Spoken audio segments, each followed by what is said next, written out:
Palavra da Verdade, com Hernandes Dias Lopes. Eu quero tratar com você sobre um dos temas mais densos de toda a Bíblia.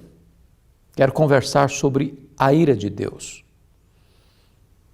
Deus é perfeito em todos os seus atributos e em todas as suas obras. Não há mácula no ser de Deus. Não há nenhuma reparação a ser feita no caráter de Deus. A ira de Deus é uma necessidade absoluta do seu caráter santo, porque ele não pode ter o mesmo prazer no bem e no mal. Ele ama o bem e ele repudia o mal. Na carta aos Romanos, capítulo 1, versos 18 a 32, o apóstolo Paulo expõe este assunto tão delicado, mas tão necessário. E Paulo deita por terra, colocando o machado da verdade nesta tolice que foi ensinada no passado por Jean-Jacques Rousseau, de que o homem é bom por natureza. Não, isso não é verdade. O mal está no coração do homem. Paulo vai mostrar para nós, à luz do texto referido, 3 verdades magnas acerca da ira de Deus. Primeiro, ele fala da revelação desta ira. Porque no verso 18 ele diz: a ira de Deus se revela do céu contra toda impiedade e perversão dos homens que detêm a verdade pela injustiça. A ira de Deus se manifesta, e desde o céu. E o que é que provoca a ira de Deus? Paulo responde: a impiedade e a imperversão dos homens. Impiedade é o pecado que o homem comete contra Deus. Perversão é o pecado que o homem comete contra o próximo. Quando a relação do homem está errada com Deus, a relação do homem com os homens também fica errada. A falta de piedade produz a degradação moral.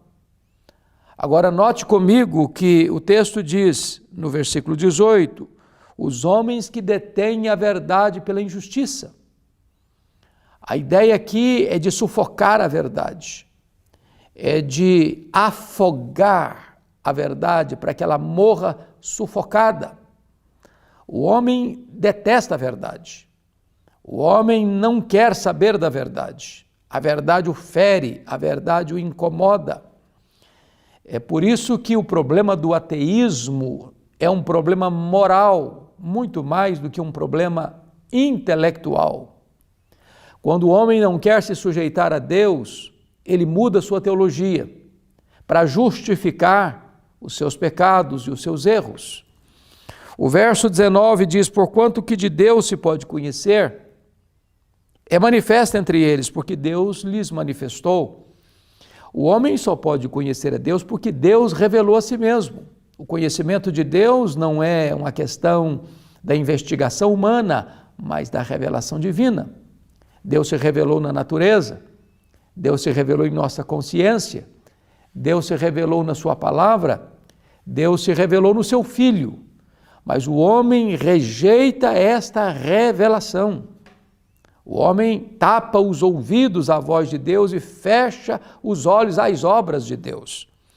No verso 20, Paulo diz: porque os atributos invisíveis de Deus, assim o seu eterno poder, como também a sua própria divindade, claramente se reconhecem desde o princípio do mundo, sendo percebidos por meio das coisas que foram criadas.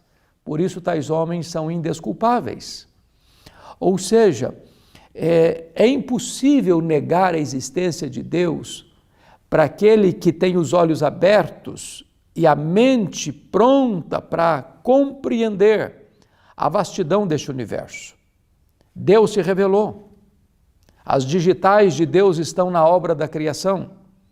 Esse universo que tem mais de 93 bilhões de anos-luz de diâmetro. Este universo que tem mais estrelas espalhadas no firmamento do que grãos de areia de todas as praias e desertos do nosso planeta.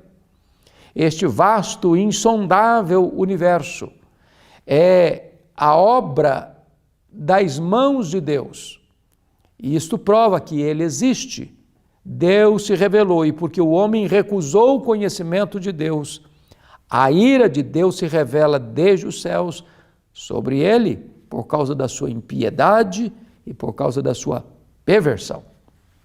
Bom, agora nos versos 21 a 23, o apóstolo Paulo vai falar da rejeição deliberada deste homem a Deus. E ele diz: porquanto, tendo conhecimento de Deus, não o glorificaram como Deus. O homem tem uma rejeição consciente e deliberada de Deus. E ele diz mais: não lhe deram graças. Deus se revelou ao homem de forma eloquente, majestosa, e o homem não quer receber este conhecimento, esta revelação divina. Ele rejeita. E o texto diz ainda: não glorificaram a Deus, nem lhe deram graças, antes se tornaram nulos em seus próprios raciocínios, obscurecendo-se-lhes o coração insensato. Veja você que o problema, mais uma vez, não é intelectual, é moral. Porque o homem quer permanecer no seu pecado, na sua rebelião, na sua desobediência, ele tapa os olhos e fecha os ouvidos. Ele tapa os ouvidos e fecha os olhos. Ele obscurece o seu próprio coração. O verso 22 diz: inculcando-se por sábios, tornaram-se loucos. Se você estuda a história da filosofia, você vai ver como os homens foram criando filosofias, ideias, conceitos, preceitos, se afastando do conhecimento de Deus, empurrando Deus para a lateral, ou mesmo anulando a questão da existência de Deus, achando que ele é sábio, que ele se colocou no lugar de Deus, que ele é um substituto de Deus, e ele, achando que é sábio, tornou-se louco. Porque as filosofias humanistas, materialistas, todas elas vão empurrando Deus para a lateral. É a ideia de que Deus não existe, porque ele não foi o Criador. É a ideia aí do patrono do chamado evolucionismo, Charles Darwin. Depois vem Karl Marx, não, é tudo matéria. Depois vem o freudianismo, não, essa ideia de Deus é apenas uma projeção. Então, os homens vão criando filosofias, como existencialismo, não, Deus não existe. E os homens vão se tornando loucos, achando que são verdadeiramente sábios. Mas essa loucura mental vai desembocar numa outra coisa. Olha o verso 23. E mudaram a glória do Deus incorruptível em semelhança da imagem de homem incorruptível, bem como de aves, quadrúpedes e répteis. A loucura intelectual vai desembocar em idolatria tosca, transformando Deus num ser humanizado, depois num ser alado, depois num ser quadrúpede, depois num ser que rasteja sobre o seu ventre.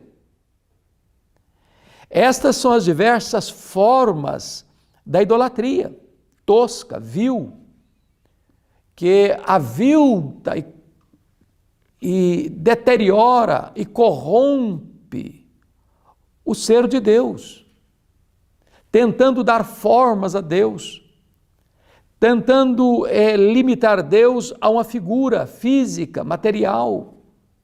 E os homens são assim, eles criam um ídolo, eles forjam um ídolo para si mesmos.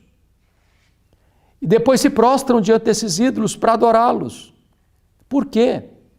Porque os homens se tornaram nulos no seu raciocínio.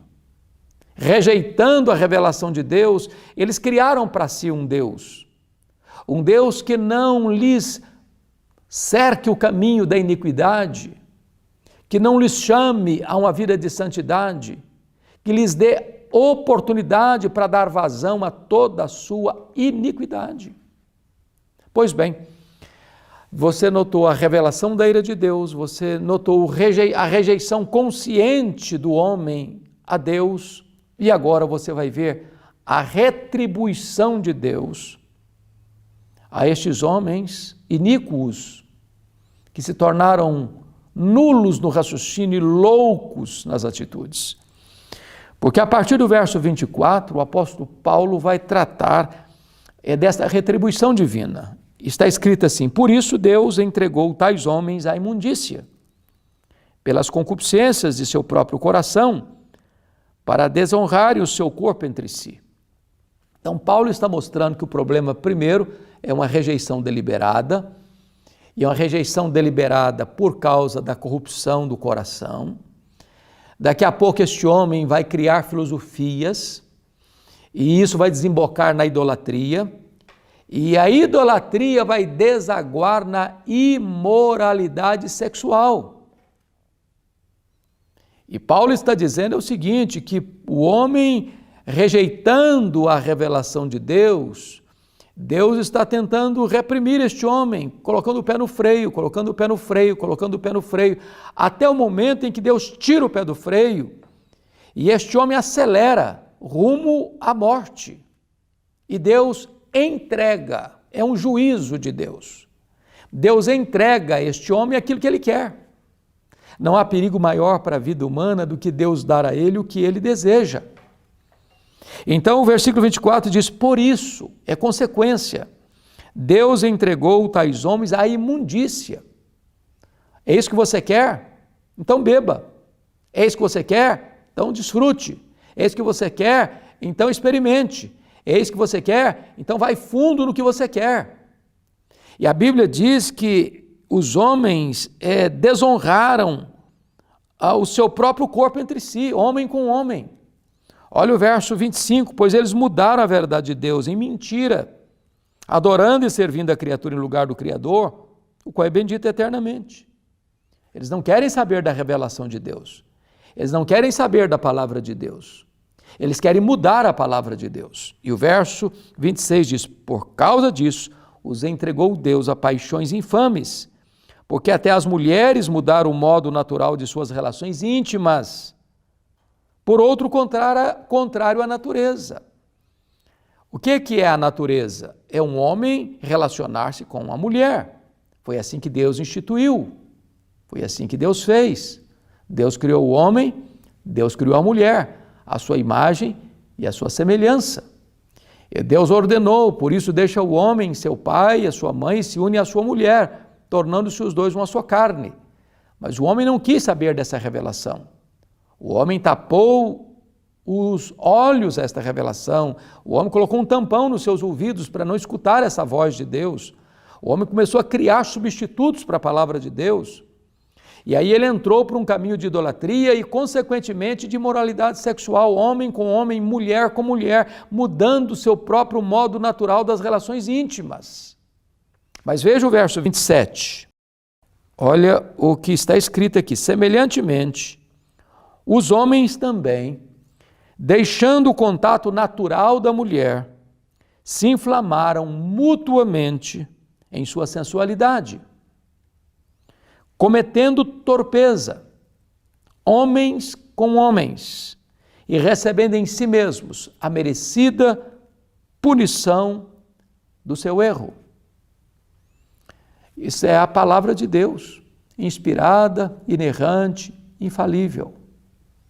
Paulo não está escrevendo apenas para aquele tempo. A palavra de Deus é eterna.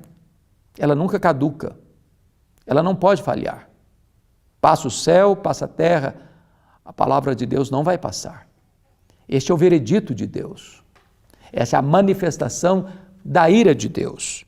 E eu quero concluir com o versículo 28, quando Paulo diz assim: por haverem desprezado o conhecimento de Deus, o próprio Deus os entregou a uma disposição mental reprovável para praticarem coisas inconvenientes.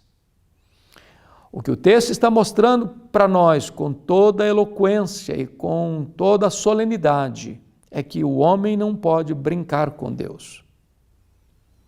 Porque no momento em que o homem insiste no seu pecado, tapa os ouvidos à voz de Deus, tapa os olhos à revelação de Deus, rejeita Deus, cria mecanismos para substituir a palavra de Deus com vãs filosofias, se tornando louco no seu raciocínio. Então, ele cai na malha da idolatria e depois ele cai na malha da imoralidade. E Deus os entrega. Eu chamo a sua atenção para os versos 24, 26 e 28. Não é palavra minha, não é palavra da igreja, não é palavra de concílio eclesiástico, é a palavra de Deus. Verso 24 diz: por isso Deus entregou tais homens à imundícia. Verso 26, por causa disso os entregou Deus a paixões infames. Verso 28, e por haverem desprezado o conhecimento de Deus, o próprio Deus os entregou a uma disposição mental reprovável. Então, o que nós estamos assistindo aqui é a manifestação da justa ira de Deus. Há saída? Sim, há saída. E a saída é o arrependimento. A saída é o reconhecimento de que o pecado é maligníssimo. A saída é voltar-se para Cristo, o Salvador.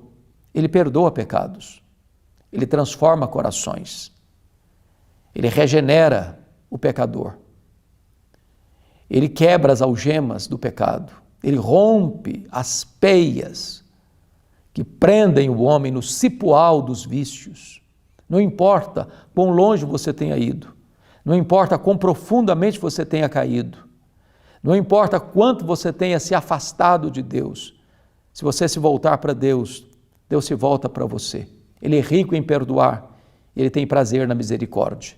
Ele nunca despreza um coração quebrantado. Todo aquele que vem a Jesus, Jesus jamais o lança fora. Então hoje é dia de você se voltar para Deus e fugir da ira vindoura, porque hoje a porta da graça ainda está aberta e você é convidado a vir a Cristo e receber dele perdão, restauração e vida eterna. Deus abençoe a sua vida.